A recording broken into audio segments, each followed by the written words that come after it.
अब ये बोला होगा कृष्ण ने, लोगों ने सुना, उस समय तो अर्जुन को समझा रहे थे, वो तो साक्षात उस समय समझाने वाले सामने थे तो वो समझ लिया था। लेकिन जब लोगों के सामने ये बात आई और उन्होंने पढ़ा, बोले कि देवताओं को पूजने वाले देवताओं को प्राप्त होते हैं, लेकिन यहाँ पे यह तो नहीं लिखा देवताओं को पूजने से मुक्ति मिल जाएगी। और मैं क्या बता रहा हूँ कि मुक्ति नहीं है तो फिर वो संगति व्यर्थ है?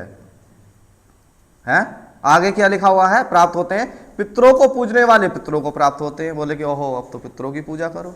बोले पितरों को प्राप्त होंगे भाई, अब किसकी पूजा करो? पितरों को प्राप्त करो, है?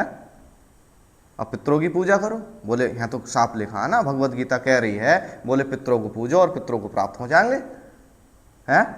लेकिन यह कहाँ कह रही है कि मुक्ति मिल जाएगी? बात तो सारी मुक्ति की ही, बात तो सारी यहां है कि सत्संग हो रहा है सत्य की पहचान के लिए, वो तुम्हें मुक्त कराने के लिए हो रहा है। वो बात तो अभी आई नहीं। आगे लिखा है, यहां तो लिखा कि भूतों को पूजने वाले भूतों को प्राप्त होते हैं। अब भूतों को भी अगर एक कॉमन सेंस वाला व्यक्ति है तो वो यही सोचेगा भूतों को क्यों पूजे भाई, है? भूतों को क्यों पूजे? एक आदमी जो गांव में भी अगर ढाकड़ है, वो लोगों को डरा रहा है, तो लोग उसकी पूजा करेंगे क्या? उसकी पूजा करेंगे? हैं? पूजा नहीं करने की उसकी, है? तो फिर भूतों की पूजा क्यों? भूतों की पूजा अगर हो रही है तो वो डर की कहीं पूजा हो रही है। डर एक ईश्वरीय गुण नहीं है, एक आत्मा का फल नहीं है। आत्मा का फल तो आनंद है, आत्मा का फल तो संयम है? उसका गुण नहीं है। आगे लिखा है क्या?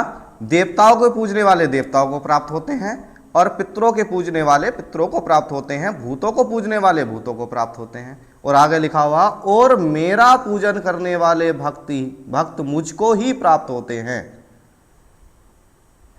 इसलिए मेरे भक्तों का पुनर्जन्म नहीं होता। तो लास्ट में वो कह रहे हैं कि मेरे पूजन करने वाले ही, यानी परमात्मा की उपासना करने वाले ही, परमात्मा यह कह रहा है कि जो केवल परमात्मा की सेवा करता है, परमात्मा की उपासना करता है, ईश्वर की परमेश्वर की सेवा करता है, वही केवल परमात्मा को प्राप्त होता है। देवताओं के पूजने वाला परमात्मा को प्राप्त नहीं हो सकता, पितरों को पूजने वाला परमात्मा को प्राप्त नहीं हो सकता, है? लोग कहेंगे लो देखो गीता कह रही है कि देवताओं को पूजने वाले देवताओं को प्राप्त है, हम तो देवताओं को प्राप्त करेंगे। लेकिन किस लिए? परमात्मा तो प्राप्त हो ही नहीं रहा। जो चीज प्राप्त करनी है वो तो प्राप्त हो ही नहीं रही, किस लिए पूजेंगे? क्योंकि लोगों ने अपने ग्रंथों को तक को नहीं पढ़ा है, वो जानते नहीं उसमें क्या लिखा है, इसलिए अंधविश्वास में है। वो उसमें यही नहीं पता कि उसमें लिखा हुआ क्या है, बस ये जानते कि भगवत गीता है, हिंदुओं की किताब है, इसको क्या करो, है? इसको सिर पर रख लो, लाल कपड़े में लपेट के जरूर रखो, लेकिन इसे खोल के कभी मत पढ़ो, इसलिए अज्ञान है? और इसी कारण कट्टरवादी हो जाते हैं लोग। क्यों? क्योंकि वो जानते नहीं है। फिर इसके पिछले श्लोक में क्या लिखा है? क्योंकि ये 24 श्लोक है, 9वें अध्याय का 24 श्लोक, क्योंकि संपूर्ण यज्ञों का भोक्ता और स्वामी भी मैं ही हूं। बोले यज्ञों का मतलब भी कई सारे होते हैं, यहाँ पे लिखा यज्ञ, ये एक चैप्टर मैंने इसमें भी इसलिए लिखा यज्ञ है। जब मैंने ये पुस्तक लिखी थी कई साल पहले, तो उसमें मैंने एक चैप्टर यज्ञ डाला। तो यज्ञ का मतलब केवल हवन और सामग्री जलाने से नहीं होता है। यज्ञ बहुत एक समझने वाली बात है ना, और उसको समझने के लिए फिर एक अलग टॉपिक छेड़ना पड़ेगा, मैं उसमें जाना नहीं चाहता। तो लिखा है कि यज्ञों को पूजने वाले भी मुझे प्राप्त, उनका जो फल है, वो जो यज्ञों का भोक्ता और स्वामी भी क्या हूँ? मैं ही हूँ, है? बोले तुम यज्ञ कर रहे हो, अर्पण कर रहे हो, बोले मुझे कर रहे हो, चलो मान लिया। भगवान कह रहे हैं मुझे कर रहे हो, ईश्वर कह रहे हैं मुझे कर रहे हो, परमात्मा कह रहे हैं मुझे कर रहे हो, लेकिन उससे होगा क्या? आगे कह रहे हैं, क्या कह रहे हैं? परंतु वे मुझ परमेश्वर को तत्व से नहीं जानते। वही वाली बात आ गई ना, लेकिन वो मुझे जानते नहीं। उसके बाद क्या रहे? मुझ परमात्मा को तत्व से नहीं जानते। तत्व से माने मेरे वास्तविक स्वरूप को नहीं जानते, मुझे वास्तविकता में नहीं जानते।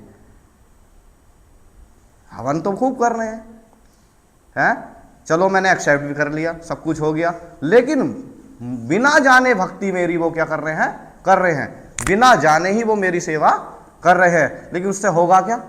लिखा है कि मुझ परमेश्वर को तत्व से नहीं जानते, यानी जो मैं हूं उसे वास्तव में वो नहीं जानते, इसलिए गिरते हैं। साफ लिखा है कि इसलिए गिरते हैं। तो लोग के अंदर जो अंधविश्वास पैदा होता है, एक लाइन शुरू की पढ़ ली, कोई कहेगा कि वही संपूर्ण योगों का भोक्ता तो परमेश्वर ही है, इसलिए यज्ञ करो, खूब करो, उससे तो क्या होगा, परमात्मा खुश होगा। लेकिन यहां कहां लिखा है कि खुश होगा? यहां तो यह लिखा है कि तुम नहीं जानते मुझे, तो मुझे फिर गिरोगे, इसलिए गिरते हो, अर्थात पुनर्जन्मों को प्राप्त होते हो। फिर भटकना हो जाता है, पुनर्जन्म से मतलब फिर भटकना है, फिर जो है अपने लक्ष्य को प्राप्त ना करना, मुक्ति फिर भी नहीं होती। क्या नहीं होती? मुक्ति फिर भी नहीं होती। तो मुक्ति के लिए जरूरी है कि हम सत्य को, परमात्मा को जानें, और जानने के लिए जरूरी है कि कोई हमें जनाने वाला, बताने वाला होना चाहिए, जो ये सत्संग कर रहा है, जो ये सत्संग कर रहा है। बिना जाने एक विश्वास होता है कि हम शुरू में जब आते हैं सत्संग में, तो हम बीमारी को लेके आए या किसी परेशानी को लेके आए, किसी बहाने से हम आए, तो एक जरूरी होता है कि हमारे अंदर एक विश्वास पैदा हो कि ताकि हम उस परिस्थिति से बाहर निकल सकें। लेकिन वो विश्वास अंधविश्वास बन जाता है जब हम परमात्मा को नहीं जानते। तो एक दो तरीके के विश्वास हैं, एक जान के किया जाता है, एक बिना जान के किया जाता है। जो विश्वास करते, मान ले कि मैं आया, मैंने परमात्मा में विश्वास कर, मैं नहीं जानता परमात्मा कौन है, लेकिन मैं कहता हूँ हाँ मैं विश्वास करता हूँ भाई परमात्मा पे, है तो वो क्या है, वो है, ठीक है, और मैं विश्वास करता हूँ, है ना। तो मैंने जो विश्वास किया है उसका मतलब ही यही है कि मैंने कह तो दिया है तो, लेकिन उसका मतलब यही है कि मुझे अभी पता नहीं है, मुझे अभी क्या है, मुझे पता नहीं है, इसलिए मैं विश्वास कर रहा हूँ, है कि नहीं। ये उसी की तरह हुआ, यदि ये कोई मुझे बात बताएं और मैं इनकी बात पे विश्वास कर लूं, लेकिन मुझे क्या पता है सही बता रहे हैं गलत बता रहे हैं, मैंने तो विश्वास कर लिया, लेकिन मैं जानता तो नहीं ना कि वास्तव में ऐसी ही बात है जो ऐसी इन्होंने बताई है। मुझे तो अभी नहीं पता, मुझे तो अभी पता ही नहीं है, अभी तो मैंने क्या कर लिया, इनकी बात पे विश्वास कर लिया है। तो ये है कि विश्वास अगर किया गया है तो विश्वास क्या है, एक अंधविश्वास की तरह हो जाता है जब हम नहीं जानते। तो सही विश्वास क्या है कि मैंने जाना है, सत्य को जाना है, परमात्मा को जाना है, उसके बाद मैं क्या कर रहा हूं, विश्वास कर रहा हूं, और फिर विश्वास करने की जरूरत ही नहीं है, फिर तो मैं कहता हूं कि मैं जानता हूं, मैं क्या करता हूं, जानता हूं, है। एक व्यक्ति ने मुझसे प्रश्न किया था, और स्कूल में भी एक बच्चे ने मुझसे प्रश्न किया था, बड़ा लड़का था, बोले क्या तुम परमात्मा में विश्वास करते हो? बोले मैं विश्वास नहीं करता, मैं परमात्मा को जानता हूं, मैं परमात्मा को जानता हूं, है क्या हूं, मैं जानता हूं। विश्वास का मतलब ही यह है कि मैं अभी जानता नहीं, मैं अभी जानता नहीं, इसलिए मैं विश्वास करता हूं, और जब मैं जानता हूं तो फिर मैं जानता हूं, वो विश्वास शब्द ही हट जाता है। लेकिन फिर भी एक तरीके से अगर मोटे तौर से देखा जाए तो जानकर, यदि मैं विश्वास कर रहा हूं तो मैं जानकर करूं, तो वो सही बात है, वो सही अर्थों में विश्वास है, सही अर्थों में विश्वास है। तो एक ही परमात्मा की भक्ति करनी चाहिए। अभी मैं एक श्लोक भी पढ़ा रहा था, वो श्लोक एक कॉपी में था, कहाँ गई वो कॉपी, दोहा था, एक दोहा था कबीरदास जी का, उसमें लिखा है कि मन के 100 रंग होते हैं, क्या होते हैं, मन के 100 रंग होते हैं, 100 रंगों में आदमी रंग जाता है। जैसे कि अभी बात आई कि यही कह रहे थे कि बोले कि भाई हम तो देवताओं को भी प्रसन्न कर लेंगे, देवताओं के पूजने वाले बनेंगे हैं, और बोले हम पितरों को भी पूज लेंगे, पितरों के पूजने वाले बन जाएंगे, और जी हम तो जो भूतों को भी पूज लेंगे, भूतों को भी प्रसन्न कर लेंगे, और भगवान कह रहे हैं कि मुझे पूजने वाले मुझे प्राप्त हो जाते तो इन्हें भी प्राप्त कर लेंगे, हम तो सबको प्रसन्न करके रखेंगे।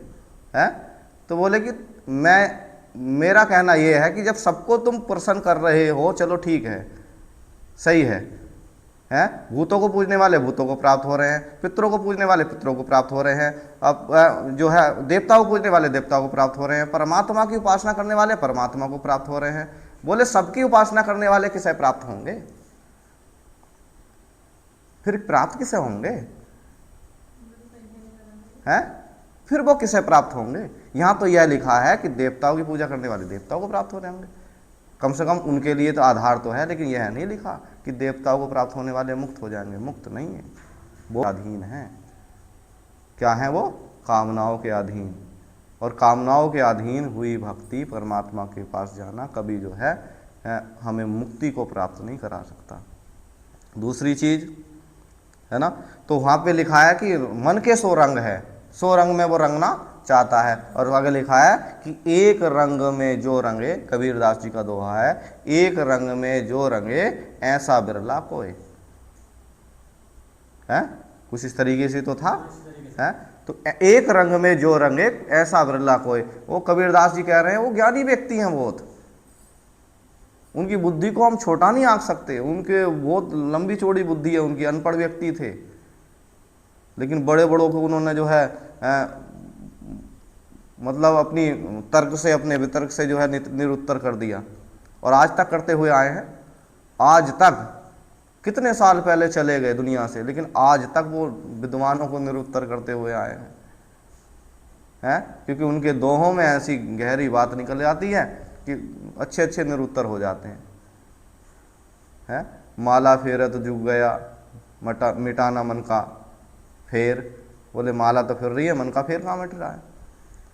कर का मन का डाल दे, मन का फेर है। और वो तो साफ कहते हैं, भला हुआ मेरी माला टूटी, राम भजन से छूटी है। बोले इससे तो अच्छा है कि माला टूटे तो सही, राम भजन से छूटी। तो लोग बाग जो है इसी बात से उनकी चढ़ते थे, बोले ये तो राम का भजन करने को मना कर रहा है, और हालांकि राम के बहुत बड़े भक्त थे। भला हुआ मेरी माला टूटी, राम भजन से छूटी, कबीरा भला हुआ। तो उसका अर्थ यही था कि जो दिखावे वाला भजन है वो खत्म हो गया, अब जान के करते हैं। तो वही चीज है कि एक रंग में जो रंगे ऐसा बिरला कोई।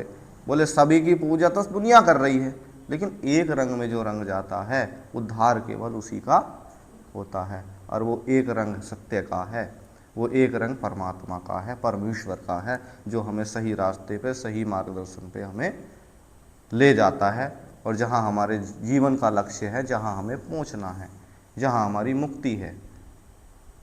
तो ज़्यादा कुछ ना कहते हुए इन्हीं शब्दों के साथ में हम आज के संदेश को यहीं पर रोकेंगे, क्योंकि एक